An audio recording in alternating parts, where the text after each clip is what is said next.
Look at cards. Again, this is so important to understanding deck building. There's nothing more important.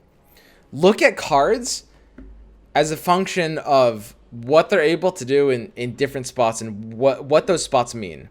Every card can only... The only impact that a card can have is to take a game that was lost and turn it into a game that was won.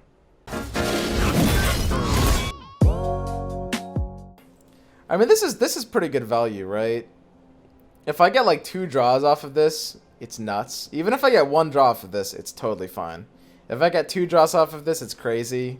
If I get 3 draws off, it's probably not very good, though. I think it's really, really important to understand the sentence that I just said. That is just like card evaluation fundamentals. Super, super, super important. So, if you get 1 draw off of Trifarian Assessor, it's pretty solid. I would compare that to a Babbling Bjerg that has 1 more attack. It draws a random card instead of anything else.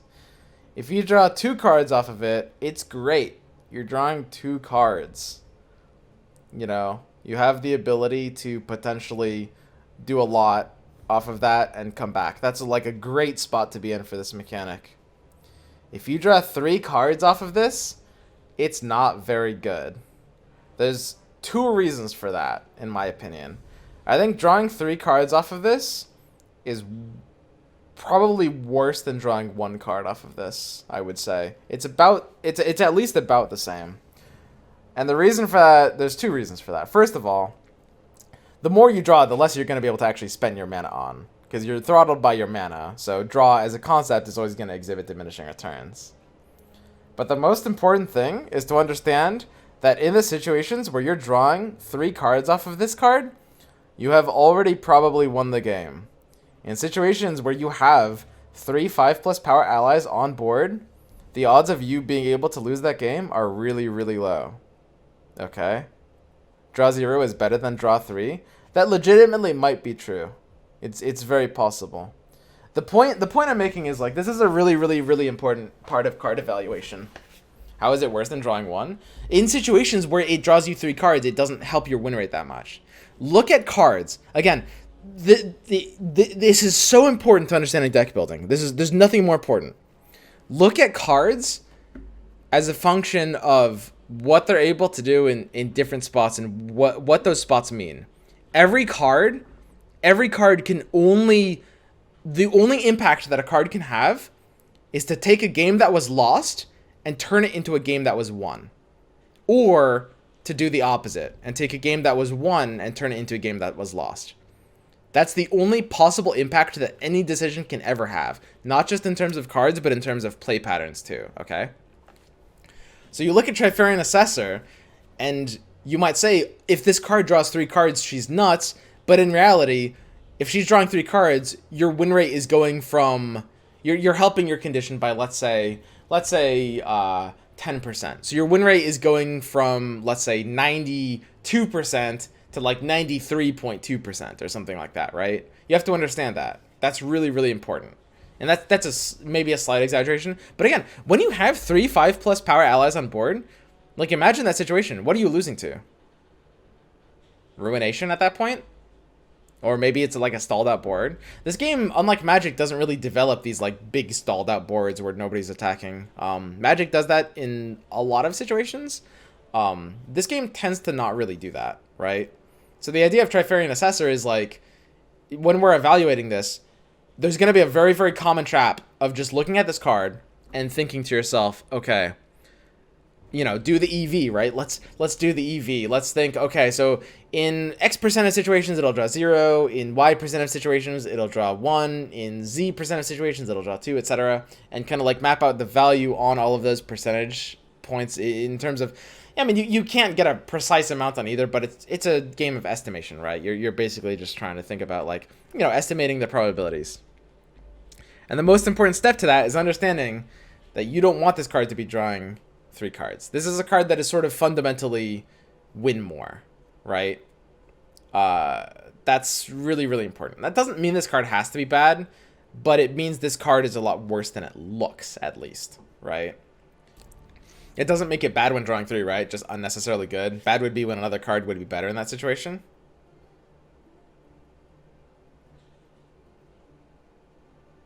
No, it does make it bad. That's so there's nothing that does help you in that situation. So like it depends how you look at it. There is no card that helps you in that situation. My only point is that like trying to calculate that situation as part of this card's inherent value is a mistake. That's what bad is. A card that does nothing is bad, right? That is how you should think about the concept of bad. And what you're saying is true, that yes, that means that when you are in a winning spot, every card is bad. Yes, that's true. That's fine. That's how the concept of like deck building works. If you assume you're in a winning spot, every card is fine. That is why, as a deck building process, you often are assuming that you're in losing spots, right? You're helping matchups that you're losing at the cost of hurting matchups that you're winning, because cards are bad when you're winning. Cards can only be good when you're losing, because the card's function is to take a lost game and turn it into a won game. It can't do that if the game is high percentage won. It literally can't operate in that way, right? Now, a card has the potential to have a mistake of accidentally taking a game that was won and turning it into a game that was lost. That's not how cards are meant to function, but that is another thing that cards can't do. And those are the only two things that cards can do. Those are the only two things that cards can do. And that is why that cards that are, you know, that represent most of the value in those situations are going to be bad. Right. And you can explain this, like, a lot of people understand the idea of, you know, win more cards that are best when you're ahead. You know, that's very, very basic, but I think that it's a lot more complex than that. And I don't think it's the best way to think about it if you're thinking about it like that.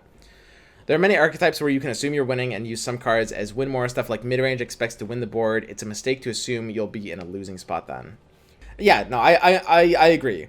So a good example of that would be, like, yes, aggro and mid-range decks can play for a much more consistent game plan, which makes, like, so for example, if you have, like, an elite deck, you can run a card like On Guard. A card like On Guard is only good when you're owning the board, and you can assume you're owning the board because, you know, that's the function of your deck, is to own the board, and you will be able to do that every time. The problem with that is that owning the board and having a high % win rate aren't the same thing. The reason you can do that logic is, yes, because you will own the board like every time, but that's because that's how your deck operates. And because that's how your deck operates, that doesn't mean you're in a winning spot, right? Because that's what your deck gets by giving up other things as costs, right? But yes, it's a good point, and you have identified that winning situations will present differently in different deck archetypes. Yes, that is true. Point is good, but no card has value when you have 3 plus 5 power or more, so do not take the strength at that point in the calculation. Yep, okay. Arguably, cards can also turn a slightly won game into a very much won game. If you're ahead by 5%, that's not enough to win. You need to spiral your 5% into 100% won. I mean, there are a couple of cards that are so powerful in their win more status that they are able to fight the math and make decks. That happens a lot, but the math is against them. Period. Straight up. Like, there's, like, in general, cards are that are only good when your win percentage is high are really bad. It's hard to explain how big of a swing it is. Let's like actually break it down. So when a card is taking a spot from like a lost spot to a won spot, it is helping you as a function of the amount of losses you're expecting to happen in that situation. Okay?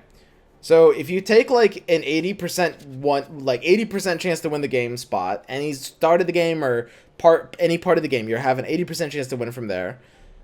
Anything that helps you, let's say something helps your situation 20%, right? It turns 20% of those remaining losses into wins, right? So it's going to take your 80% win rate and help by 20% of the remaining losses, which is 20. Which means it's going to turn that 80% win rate into an 84% win rate and get you 4 net win rate.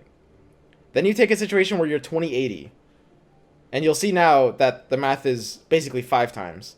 Because everything is helping you as a function of how many losses you expect to have in that state. Which means that if you have a 20-80 spot and you help that same 20%, you're getting, instead of 4%, you're getting, what, 16%? Is that right? An 80%, 20. Yeah, sorry, 4 times as much. It's not 5 times as much. Okay? So that's the most important thing. The math is really, really, really stacked against win more cards. I think a lot more than people intuitively think.